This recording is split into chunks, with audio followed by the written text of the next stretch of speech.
Hello students, आज हम start करेंगे चैप्टर फोर्थ। चैप्टर फोर्थ क्या है आपका? डेरिवेटिव। ठीक है, तो कोई अगर आपके पास फंक्शन दे रखा है उसका डेरिवेटिव कैसे फाइंड आउट करना है वो हम इस चैप्टर में करेंगे। मान लो आपके पास फंक्शन दे रखा है y is equal to F X. ठीक है, तो जो आपका ये x होगा इसको आप बोलते हो इंडिपेंडेंट वेरिएबल और y को क्या बोलते हो आप? Dependent variable. क्यों? क्योंकि y क्या है आपके पास? x का फंक्शन है, x के ऊपर डिपेंड करेगा, तो इस y को क्या बोल दोगे आप? Dependent variable. जैसे मान लो आपके पास दे रखा है y is equal to 2x, तो जैसे जैसे हम x की वैल्यू देते जाएंगे वैसे वैसे y की वैल्यू आती जाएगी।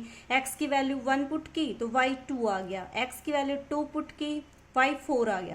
तो इसका मतलब आपका y तो क्या है? x के ऊपर डिपेंड करता है, तो इस y को क्या बोल दोगे आप? Dependent variable.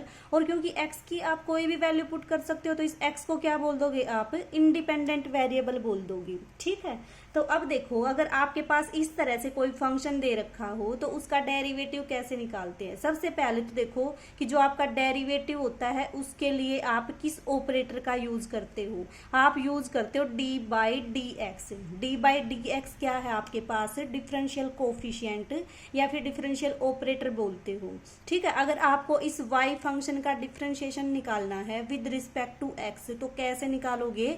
इस डिफरेंशियल ऑपरेटर को ऑपरेट करोगे y के ऊपर। ठीक है, this is equal to D by D X of जो भी आपको फंक्शन दे रखा हो वो।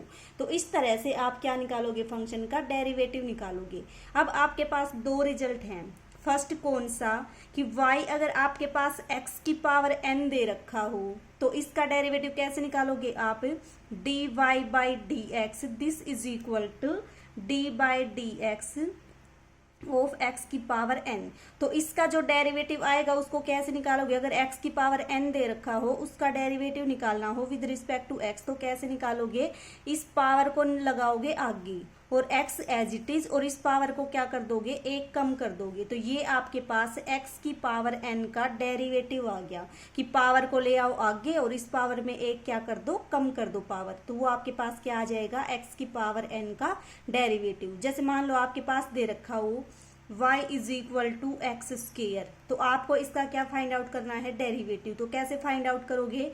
D Y by D X is equal to power को आगे लेके आओ x एज इट इज और इस पावर को क्या कर दो? एक कम कर दो। तो 2 में से 1 को सब्ट्रैक्ट करोगे तो कितना बच जाएगा? आपके पास 1 बच जाएगा। ठीक है, तो इस तरह से अगर आपके पास x की पावर n दे रखी हो तो उसका क्या निकालोगे आप? डेरिवेटिव निकालोगे। ठीक है, दूसरा रिजल्ट क्या है आपके पास? अगर आपके पास दे रखा हो y is equal to A X plus B और इसकी पावर n मीन्स x की किसी कांस्टेंट से मल्टीप्लीकेशन और साथ में किसी कांस्टेंट का एडिशन कर रखा, तो उसका डेरिवेटिव कैसे निकालोगे? D Y by D X, this is equal to वही रूल, पावर को आगे ले आओ और जो भी ये पावर है इसमें एक क्या कर दो? कम कर दो इसकी पावर। और साथ में इसमें एक चीज और आएगी, जो भी x के साथ मल्टीप्लीकेशन में हो रखा है वो कोफिशिएंट और आ जाएगा। तो ये आपके पास क्या बन गया? ए एक्स प्लस बी की पावर n का डेरिवेटिव। ठीक है, अब इसके ऊपर बेस एग्जाम्पल देखो। मान लो आपके पास दे रखा है, आपका फर्स्ट एग्जाम्पल देखो। फर्स्ट एग्जाम्पल की क्या स्टेटमेंट है? x की पावर 10, इसका क्या निकालना है आपको? डेरिवेटिव निकालना है। तो कैसे निकालोगे? आपने मान लिया y is equal to X raise to power 10, तो इसका डेरिवेटिव क्या हो जाएगा? D Y by D X, this is equal to क्या बताया था? पावर को आगे ले आओ और एक पावर कम कर दो। तो ये क्या आ गया? इसका x की पावर 10 का डेरिवेटिव आ गया। इसी तरह से बाकी पार्ट्स हैं इसके, उनको भी ट्राई करना। फिर उसके बाद है आपके पास सेकंड एग्जाम्पल। सेकंड एग्जाम्पल में देखो, फर्स्ट पार्ट क्या है आपके पास? 2x प्लस 5 होल पावर 3, इसका क्या निकालना है आपको? डेरिवेटिव निकालना है। तो आपने क्या मान लिया? Let y is equal to 2x plus 5 की पावर 3। अब देखो ये जो फंक्शन है आपका किस टाइप का है? ए एक्स प्लस बी की पावर n टाइप का। इसका डेरिवेटिव कैसे निकालते हो? वही पावर को आगे ले आओ, इसकी एक पावर को कम कर दो और जो भी x का कोफिशिएंट है उसके साथ इसकी क्या कर दो? मल्टीप्लीकेशन कर दो। तो कितना आ जाएगा इसका derivative? D Y by D X, this is equal to power को आगे ले आओ 2x+5 एज इट इज, और इस पावर को एक कम कर दो तो कितना बन जाएगा आपके पास 2 बन जाएगा। साथ में क्या आ जाएगा, जो x का कोफिशिएंट है उसकी मल्टीप्लीकेशन, तो ये क्या बन गया 3 2 जा 6, 2x+5 होल स्क्वायर। तो ये आपके पास क्या आ गया, इस फंक्शन का डेरिवेटिव आ गया। ठीक है, अब उसके बाद थर्ड पार्ट देखो इसका। थर्ड पार्ट में क्या दे रखा है आपको, दे रखा है 1/√2+x, इसका डेरिवेटिव निकालना है। कैसे निकालोगे, सबसे पहले मान लिया आपने y = 1/√2+x। अब देखो इस टाइप के फंक्शन का डेरिवेटिव तो हमने नहीं निकाल रखा ना, लेकिन आप इसको क्या लिख सकते हो, 1/2+x की पावर 1/2। ठीक है, पावर नीचे है, ऊपर लेके जाओगे तो कितना बन जाएगा आपके पास 2+x पावर -1/2 हो जाएगी इसकी। अब देखो आपका ये इसी फॉर्मेट का आ गया, ax+b की power n।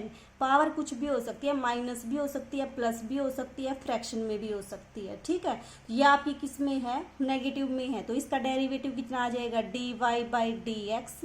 This is equal to, क्या रूल था, पावर को आगे और जो भी आपके पास पावर है उसमें से 1 को क्या कर दोगे, सब्ट्रैक्ट कर दोगे। साथ में जो x का कोफिशिएंट है उसको एज इट इज रखोगे। यहाँ पे x का कोफिशिएंट कितना है 1, तो 1 को रखो as it is. This is equal to -1/2, 2+x, ये क्या बन जाएगा आपके पास -3/2। तो ये आपके पास क्या आ गया, डेरिवेटिव आ गया। इस तरह से आप क्या निकालोगे, डेरिवेटिव निकालोगे। ठीक है, अब उसके बाद देखो आप फिफ्थ पार्ट देखो इसका। फिफ्थ पार्ट में क्या करना है आपको, इस फंक्शन का डेरिवेटिव फाइंड आउट करना है। कैसे फाइंड आउट करोगे, सबसे पहले मानोगे लेट y = दिस। अब देखो ये तो आपका कुछ अजीब सा ही फंक्शन आ गया, इस तरह के फंक्शन का डेरिवेटिव हमने अभी नहीं किया है, बाद में तो हम कर लेंगे ये सारा। लेकिन अब देखो इसमें आपने क्या नोटिस किया कि आपके पास जो ये बेस है वो क्या है, सेम 3 - 5x, 3 - 5x, 3 - 5x। पिछली बार जो इंडिसेज वाला चैप्टर किया था उसमें हमने रिजल्ट किया था कि अगर बेस सेम हो और 2 नंबर मल्टीप्लीकेशन में हो तो पावर क्या होती है आपके पास, ऐड।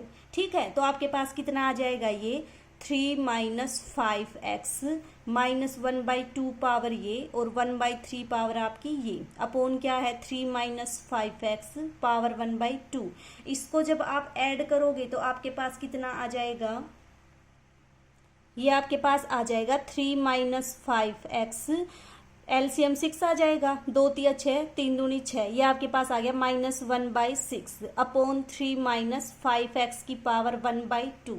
अब देखो एक और रिजल्ट होता है आपके पास, अगर बेस सेम हो और 2 नंबर डिवाइड कर रखे हो तो क्या होता है, उनकी पावर सब्ट्रैक्ट हो जाती है। मीन्स इसमें से नीचे वाले क्या हो जाएगी आपके पास, सब्ट्रैक्ट हो जाएगी। तो आपके पास ये क्या बन जाएगा, 3 - 5x -1/6 -1/2। जब इसको सोल्व करोगे तो आपके पास आ जाएगा y = 3 - 5x होल पावर कितनी आ जाएगी, -2/3। अब आपका ये आपके उस फॉर्मेट में आ गया जिसका आप डेरिवेटिव निकालना जानते हो। कैसे निकाल दोगे, dy/dx, this is equal to, power को आगे लेके आते हो और ये बेस आपका सेम, इसमें से एक पावर क्या करते हो, सब्ट्रैक्ट, 1 को सब्ट्रैक्ट कर दोगे। साथ में क्या करते हो, x का कोफिशिएंट मल्टीप्लिकेशन में है वो, अब मल्टीप्लिकेशन में क्या है आपके पास -5। तो देखो अब इसको आप सोल्व करोगे तो कितना आ जाएगा, माइनस माइनस प्लस, 5 2 जा 10, 10/3, 3 - 5x, और जब आप इसको ऐड करोगे तो आपके पास कितना आ जाएगा, -5/3। ठीक है, आप चाहो तो ये माइनस वाली पावर को नीचे भी ले जा सकते हो। कितना आ जाएगा आपके पास, 10/3 × 3 - 5x होल पावर 5/3। तो इस तरह के क्वेश्चन को आप ऐसे सोल्व करोगे जहां कहीं भी बेस सेम दिखे आपको, और मल्टीप्लीकेशन में हो तो पावर ऐड हो जाएंगी, डिवाइड में हो तो क्या हो जाएंगी, पावर सब्ट्रैक्ट हो जाएंगी। ठीक है, अब उसके बाद हैं आपके फर्स्ट प्रिंसिपल के ऊपर बेस क्वेश्चन। इनको अभी नहीं करेंगे, इनको करेंगे बाद में। आप जस्ट जो ये 2 फॉर्मूले बताए हैं उनके ऊपर बेस क्वेश्चन है, उनको ट्राई करो। ठीक है, इनको करेंगे थोड़े टाइम बाद। अब देखो 4.2,